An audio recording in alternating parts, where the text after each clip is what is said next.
Bienvenue dans votre émission La Chair Rouge. Toujours le même plaisir donc de recevoir nos amis. Aujourd'hui, j'ai l'honneur de recevoir un jeune assez particulier, étudiant en mathématiques à l'Université de Lomé. Il s'appelle Domiti James. C'est vraiment un plaisir. Vous avez demandé à venir. C'est toujours le même plaisir donc de donner l'opportunité à ces jeunes dans les clubs et d'ailleurs donc de venir poser les questions. Vous savez, c'est une émission sans tabou. Je suis à votre disposition. Posez toutes les questions. Je ferai l'insigne donc de vous répondre parce que vous êtes déjà là. Bienvenue. Merci beaucoup. Tout le plaisir est pour moi. C'est plutôt moi qui suis honoré d'être présent sur cette émission. Et je tiens à remercier tout le personnel par qui, grâce à eux, tout ceci a été possible. Et je vous remercie, vous, Dr. Kodom, qui nous a fait l'honneur de pouvoir répondre à toutes nos questions, qui va nous aider sur notre cursus. Et je tiens également aussi à remercier les téléspectateurs qui nous regardent de loin, sans eux, tout ceci serait fait. C'est toujours un plaisir. Et puis, je voudrais encore une fois vous souhaiter une bonne et heureuse année 2026. C'est toujours le même plaisir. Que Dieu vous garde, nous bénisse cette émission et surtout tous ces jeunes qui ont compris aujourd'hui qu'ils doivent être beaucoup plus responsables dans leur communauté. Et c'est vraiment un grand plaisir pour moi de me retrouver aujourd'hui avec James pour me prêter à cet exercice. Ma foi, les questions ne sont pas préparées et c'est toujours vraiment avec beaucoup de joie que je me prête à cet exercice. Posez-moi les questions. Toutes les questions sont les bienvenues, sans tabou, pour pouvoir donner l'opportunité à nos téléspectateurs et surtout à vous aussi de mieux découvrir cette émission à travers les réponses que je vais vous donner. Okay. Merci beaucoup de m'avoir accordé la parole. Sans oublier de me présenter, je me nomme Domiti King James. Je suis élève en première année de mathématiques à l'Université de Lomé. Sans plus tarder, je vais commencer avec ma première question. Oui. Dites-moi, docteur, que pouvez-vous nous dire sur vous, sur votre personnalité? Alors, peut-être me présenter, je sais pas, sinon, il y a la personnalité qui est beaucoup plus, un domaine beaucoup plus privé, charismatique, mais peut-être donner l'opportunité aussi aux téléspectateurs et à vous aussi de me présenter, mais de façon sommaire, liminaire et revenir sur ma personnalité proprement dite. Moi, je suis médecin, je suis marié, j'ai 4 enfants et je suis médecin spécialisé en médecine interne, spécialisé également en maladies infectieuses, en journalisme médical, en information et journalisme médical. Donc, je suis un journaliste. Au passage, j'ai ma carte de presse et également diplômé en diplomatie de la santé. Donc, je suis médecin praticien et donc au quotidien, j'essaie donc de prendre en charge les patients. Et j'ai également une organisation que j'ai créée avec des collègues médecins depuis bientôt 20 ans qui s'appelle M-Afrique. Et à côté, nous avons lancé également une chaîne de santé panafricaine qui est SOS Docteur TV, qui nous accueille aujourd'hui, d'ailleurs, qui nous donne l'opportunité d'être dans cette émission pour parler de ma personnalité. C'est vrai qu'on ne peut pas s'apprécier, mais je peux d'emblée donner 3 composantes clés pour identifier. Moi, j'aime le travail. Le travail, et tous ceux qui sont autour de moi savent que lorsqu'on veut être même proche, ce sont mes meilleurs collaborateurs qui sont mes amis. Moi, c'est le travail. Deuxièmement, il y a ce côté humaniste que je développe beaucoup, que j'essaie d'entretenir et qui me permet vraiment d'être au top de mes convictions par rapport à ce que je veux faire à l'humanité. Et la 3e composante, c'est le côté famille. Pour moi, c'est vrai, aujourd'hui, lorsqu'on a la chance d'avoir une famille, d'avoir des enfants, il y a beaucoup de choses qu'on doit développer. Et pour moi, ce côté aussi est très important où j'essaie de donner la meilleure éducation à mes enfants qui doivent s'identifier, qui doivent se reconnaître comme étant des fils de quelqu'un qui a eu la chance donc de faire de grandes études, d'être assez humble, d'être vraiment à l'écoute des autres. Et pour moi, c'est tout cet ensemble-là qui constitue ma personnalité où certains trouvent que, Dr. Kodom, lorsqu'on entend son nom de loin, lorsqu'on le voit, il est tout humble, il est tout simple. Pour moi, c'est que l'humilité est un facteur très important parce que lorsqu'on a des enfants qui ne sont pas encore grands, qui n'ont pas encore réussi dans la vie, nous devons toujours être humbles, les éduquer de façon à ce que Dieu les bénisse pour qu'ils puissent devenir demain aussi des personnes responsables, qui puissent assumer toutes leurs capacités ici-bas. Donc voilà un peu ce que je peux dire à l'entame donc de cette émission. J'espère que j'ai été à la hauteur. Oh là là, on voit que vous êtes une personnalité bien cultivée. Vous servez d'un très bon exemple pour vos enfants, pas seulement aux enfants, mais aux jeunes d'aujourd'hui. Donc, vous allez voir que mes questions seront un peu plus sur votre vie. Ah. Dites-moi, lorsque vous étiez jeune, quelle était votre passion? Alors, lorsque j'étais jeune, ma passion, c'est vrai que c'est un peu délicat, complexe. Ma passion, ça me colle. Ma passion, lorsque j'étais élève, lorsque j'étais peut-être au cours primaire, j'aimais la vie, j'aimais jouer, j'aimais aller à l'école, j'aimais prendre des initiatives.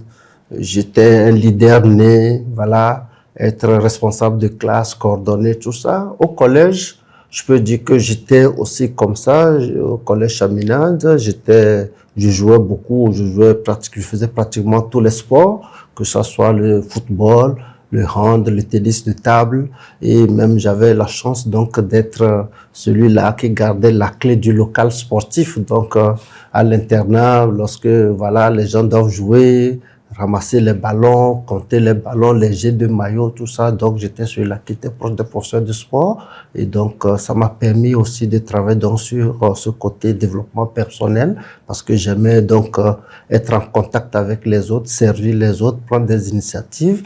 Et peut-être à l'université, c'est que j'avais pris conscience que je voudrais être un bon médecin. Et ma passion, peut-être là, à ce niveau, c'est que je priais beaucoup pour avoir beaucoup d'inspiration, pour que Dieu vraiment me donne l'opportunité de maîtriser les cours que je recevais, que j'apprenais, et surtout de m'utiliser au maximum pour servir l'humanité. Et ça, c'était quelque chose que je vivais au quotidien, parce que justement, chaque matin que Dieu faisait, Dieu nous donnait grâce, faisait grâce. J'allais à l'église pour vraiment me mettre en condition avant d'aller à l'hôpital, parce que lorsqu'on fait la médecine, déjà en deuxième année, il faut aller à l'hôpital le matin et l'après-midi, aller à l'université pour prendre les cours. Donc, j'étais dans cette dimension-là où je voulais vraiment avoir beaucoup de bénédictions, beaucoup de charisme pour pouvoir réussir mes études, mais aussi être utile à la communauté à travers ce que j'ai appris, qu'est la médecine, pour être vraiment un médecin qui va servir l'humanité. Ok, je vois. Votre réponse m'a mis bouche bée. Parce que la question, elle est un peu complexe, mais je l'ai cernée comme ça, comme c'est l'occasion de dire, les questions ne sont pas préparées en amont, donc vraiment, c'est pas aussi évident, mais je pense que je l'ai assez structuré pour vous permettre de comprendre, selon ma compréhension de votre question, bien entendu. Voilà. Sinon, vous avez répondu à mes attentes. Merci. Pour aller à la prochaine question, je voulais vous demander, quel était votre rêve en tant que jeune? Alors, mon rêve, je l'ai dit peut-être dans ma deuxième réponse, dans la deuxième question que vous m'avez posée. Mon rêve, c'était vraiment d'être quelqu'un d'utile. Voilà, mon rêve, c'était d'être quelqu'un d'utile. Et lorsque j'étais encore très jeune, j'essayais de l'expérimenter. Tous ceux qui m'ont connu, moi, j'étais celui-là qui était très serviable. Même au sein de la famille, j'étais celui-là qui était vraiment prêt à servir, à donner des petits coups de main, ainsi de suite.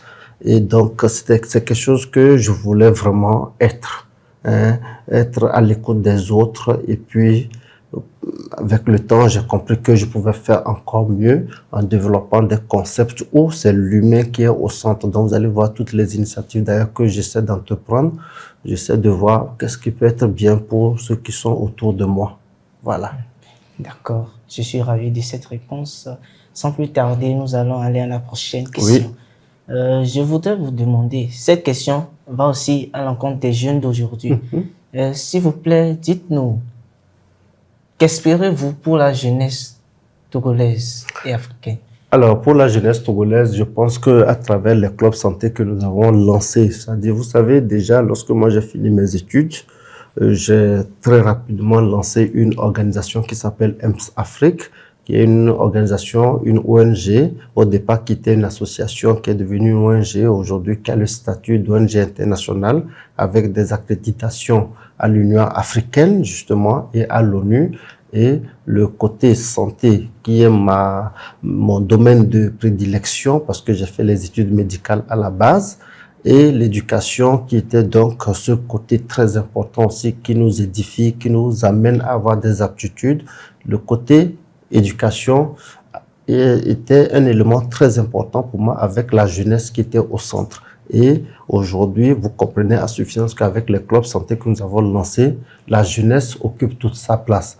Nous avons un programme destiné aux élèves de collège, c'est-à-dire à partir de 10-12 ans, jusqu'en terminale, 18 ans, 19 ans, 20 ans. Donc, c'est vraiment la couche adolescent et jeune que nous essayons de toucher en apportant un concept, en apportant des outils, des projets, des activités dans les collèges ou lycées où nous voulons vraiment amener la jeunesse à prendre ses responsabilités très tôt. Prendre ses responsabilités veut dire qu'en amont, les jeunes doivent se découvrir. Les jeunes doivent aujourd'hui se rendre compte de ce qu'ils sont en tant qu'être humain. Un jeune Togolais doit savoir que bon, je suis jeune, j'ai certes 14, 15 ans, mais je suis ici en tant qu'être humain, je suis unique. Cette unicité me semble très importante pour pouvoir communiquer avec les jeunes, pour qu'ils prennent conscience qu'ils sont uniques. Donc, ils ont un rôle à jouer. Ils doivent apporter leur contribution dans la communauté. Et c'est un appel d'ailleurs. Et le second point, c'est que les jeunes doivent être des patriotes. C'est-à-dire, un jeune Togolais doit se dire que bon, tant que je suis né au Togo, je dois être utile donc au Togo. Je dois me battre, réussir, grandir pour servir, pour être utile à ma communauté. Et le troisième pilier très important, c'est que les jeunes doivent tout de suite prendre conscience qu'ils doivent être des bâtisseurs. Être bâtisseur, c'est que vous devez rêver grand. Vous devez rêver développer l'Afrique un jour à l'instar donc des pays développés. Quels sont ceux qui doivent construire les gratte-ciels? Quels sont ceux qui doivent aménager les berges de nos rivières? Quels sont ceux qui doivent développer l'agriculture? Quels sont ceux qui doivent construire les usines? Ce sont les jeunes Togolais, ce sont les jeunes Africains. Donc, c'est ce que je pense pouvoir inculquer aux jeunes aujourd'hui à travers les clubs santé où nous disons d'abord découvrez le génie qui est en vous. Secondo, aimez votre Afrique, aimez vos pays respectifs, soyez des patriotes et enfin, soyez des bâtisseurs. Dites-vous que l'avenir vous appartient. C'est à vous de construire cette Afrique, c'est à vous de construire vos pays et c'est le message que nous portons, que ce soit au Togo ou bien en Afrique d'ailleurs. C'est ce que nous portons, ce que nous véhiculons, c'est ce que nous proclamons et c'est ce qui nous a d'ailleurs donné l'opportunité d'être primés ou reconnus au niveau de ces instances internationales, notamment au niveau de l'Union africaine, où, avec notre modeste personne, nous sommes reconnus et nous siégeons justement au conseil d'administration de Africa CDC, qui est cette agence panafricaine de santé qui régule, qui travaille sur les questions de prévention et des maladies en Afrique. Ok, merci beaucoup pour cette réponse et je pense que les jeunes ont bien entendu ça et en feront de bon usage. Je l'espère. Et avant ça, je voulais demander, que pensez-vous de cette jeunesse au jour d'aujourd'hui? Alors, qu'est-ce que je pense de la jeunesse aujourd'hui en termes de prise de conscience, en termes d'engagement, en termes soyez un peu plus précis parce que...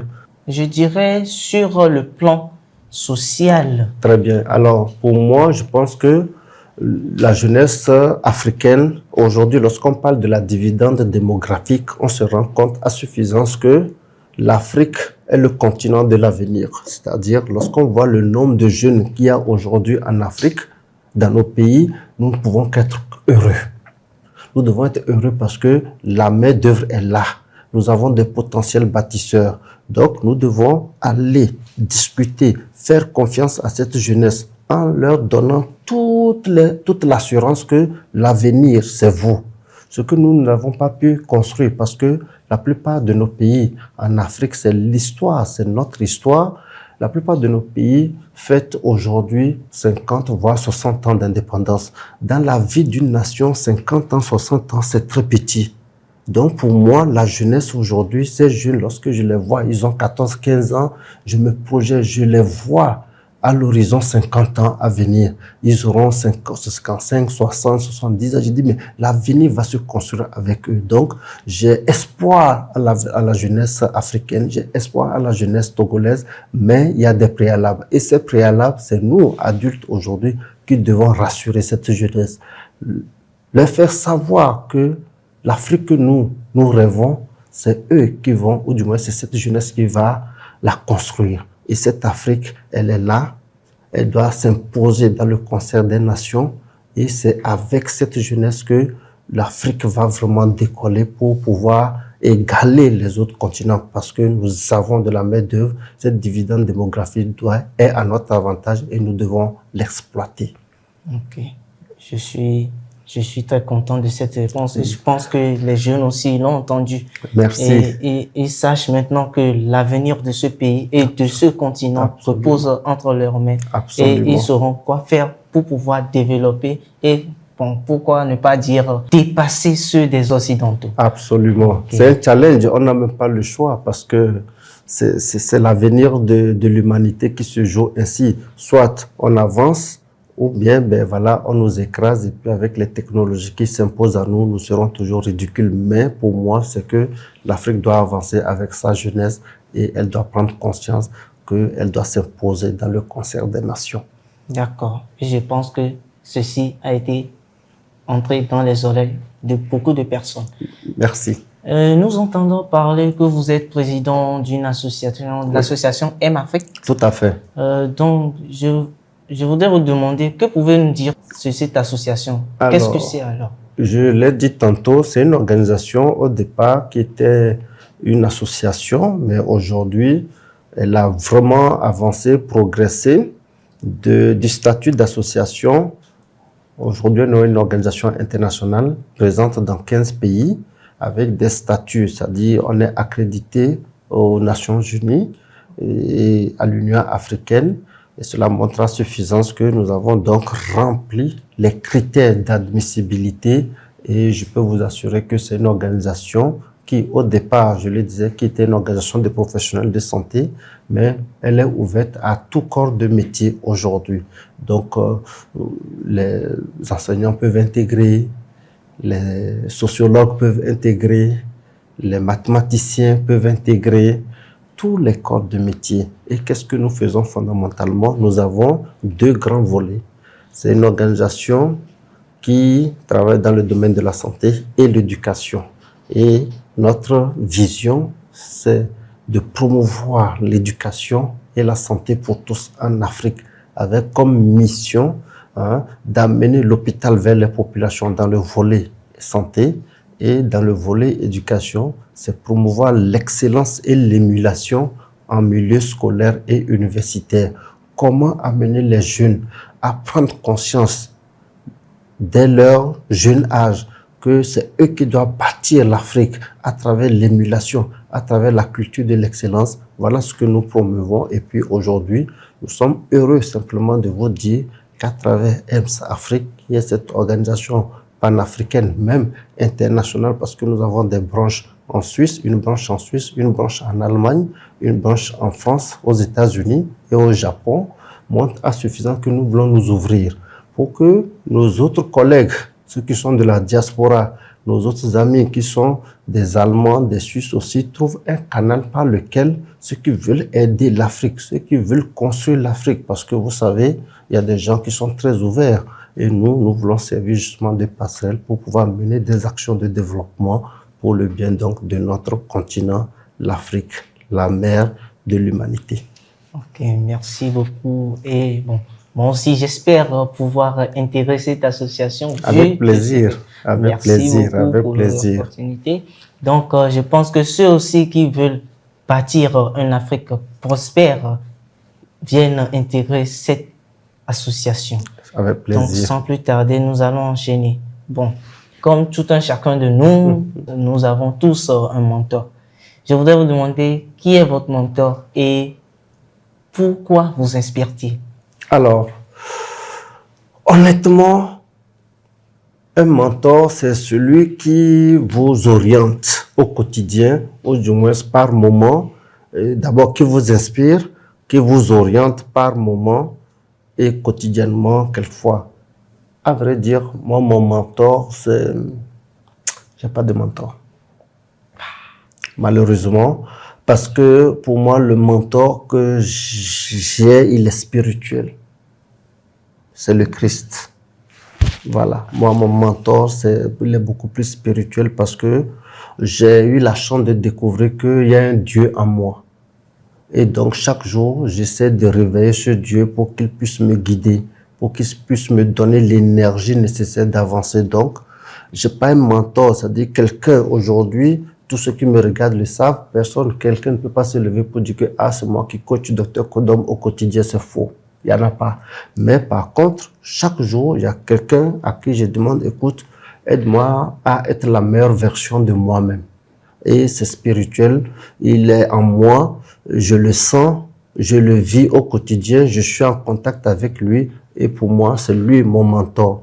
Et je le dis en toute sincérité et honnêteté, j'évolue comme ça et je ne pense pas me détourner. Toutefois, le jour où je rencontrerai quelqu'un qui a des aptitudes, qui a les capacités de pouvoir m'emballer, je serai partant parce qu'il doit en avoir. Lorsque moi je rencontre les gens, je dis bon, pour moi, le mentor, il est en moi, quoi. Mais c'est le plus difficile à découvrir. J'exhorte seulement, et c'est ce que nous avons dans le projet des clubs santé, c'est d'amener les jeunes à découvrir qu'ils ont un Dieu en eux. Et c'est la réalité. Il y a un Dieu en nous et nous devons tout faire pour que ce Dieu qui est quiescent, qui est dormant, se réveille. Lorsqu'il se réveille, il faut le mettre debout.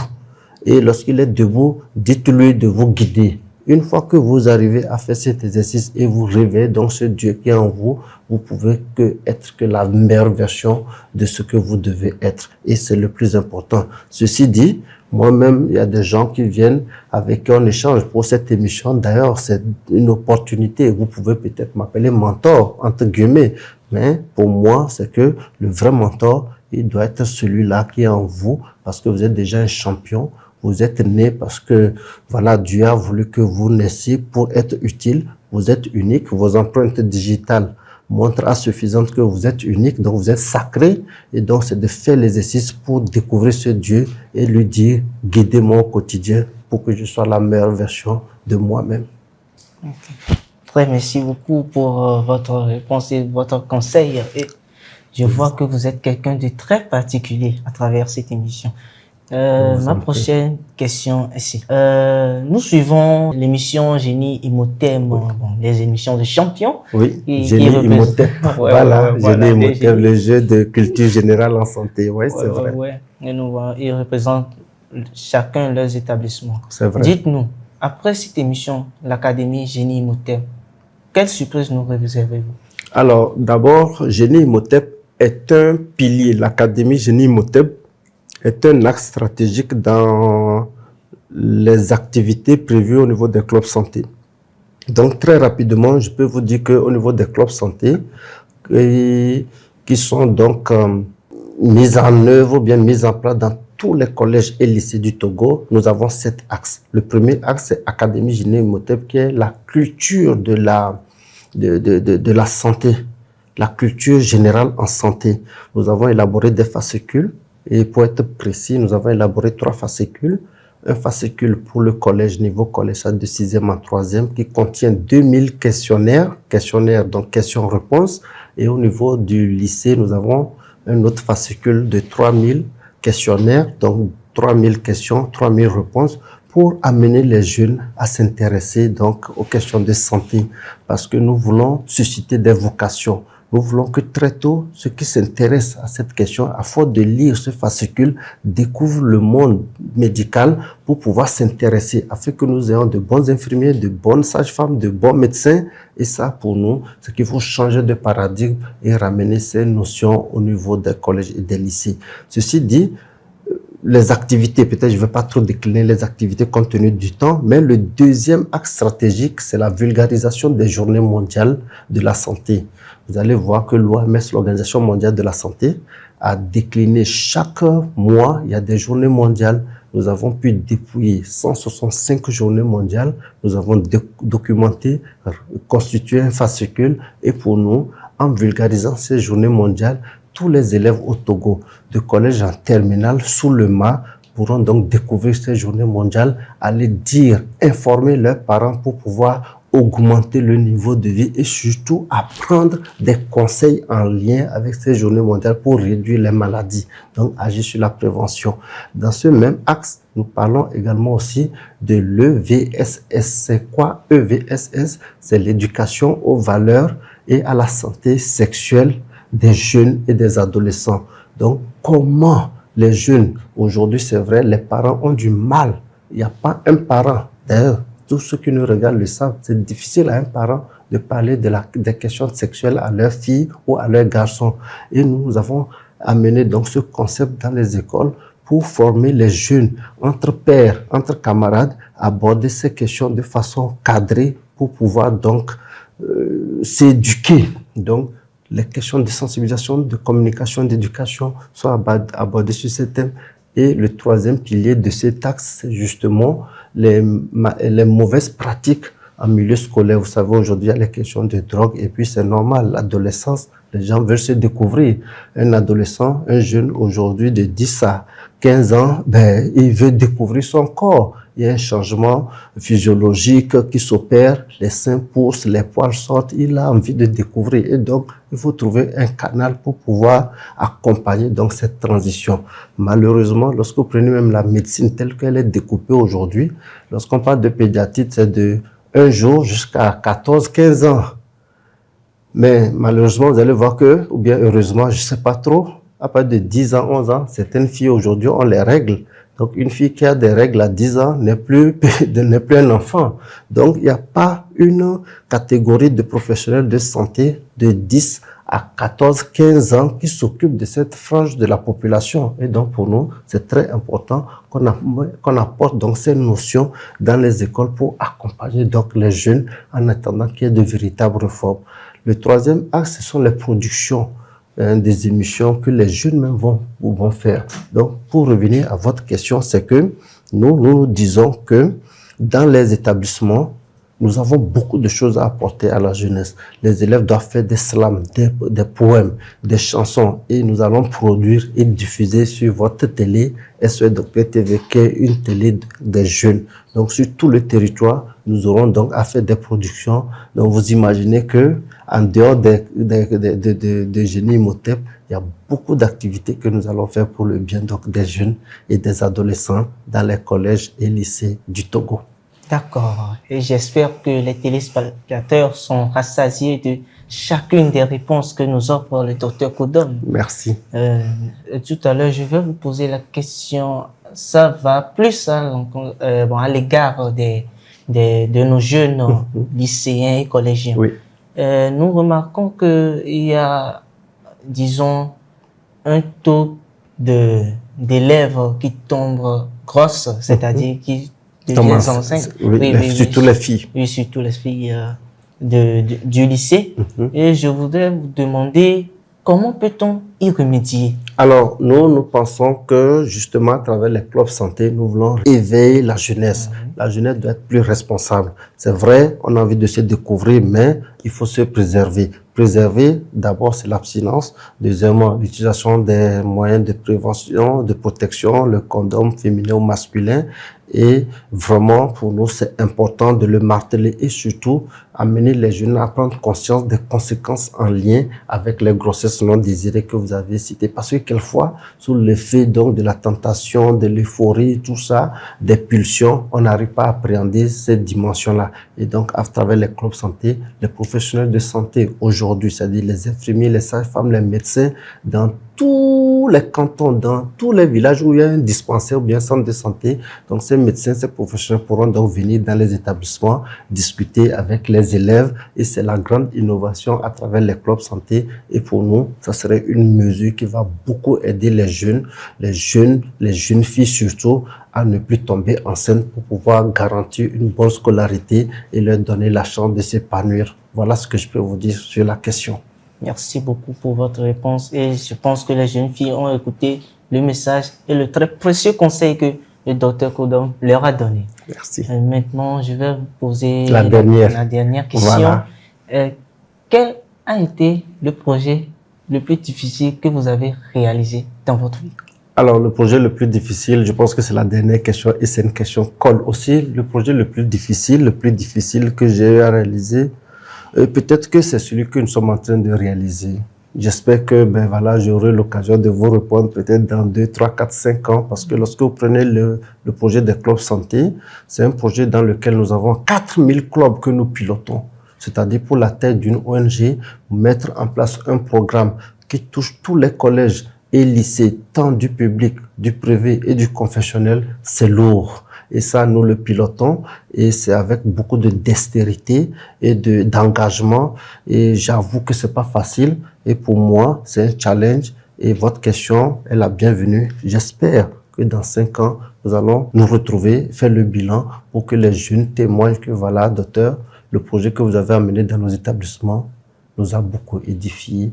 Nous sommes des meilleurs, nous sommes des champions, nous sommes des bâtisseurs parce que nous voulons justement que la jeunesse africaine, la jeunesse togolaise prenne conscience de ses potentialités, se dit qu'elle est bâtisseuse de cette Afrique, de ce Togo. Et ça, c'est dans 5-10 ans parce que c'est des projets à long terme. Ok, d'accord. Merci beaucoup pour cette opportunité que vous nous avez accordée. Parce que cette présence sur ce plateau, c'est pas donné à n'importe qui, c'est pas n'importe qui profite de ça. Et j'espère que prochainement, j'aurai l'occasion de vous rencontrer. Avec plaisir. Même si c'est personnellement. Avec plaisir. Et vous avez l'opportunité, vous avez la même démarche, elle est toujours ouverte. Écrivez, vous aurez l'opportunité d'avoir vraiment les acteurs de M-Afrique qui vont vous édifier et pourquoi pas moi. Merci d'être venu, merci vraiment James, c'était un très bon entretien. J'espère que nous avons pu édifier à travers les questions et les réponses dans cette émission. Nos téléspectateurs, merci de nous avoir suivis. Bonne et heureuse année 2026 encore une fois, toujours la même fréquence, toujours sur la même chaîne, SOS Docteur TV, et c'est dans votre émission La Chair Rouge. Ne ratez pas le prochain rendez-vous, c'est pour samedi prochain.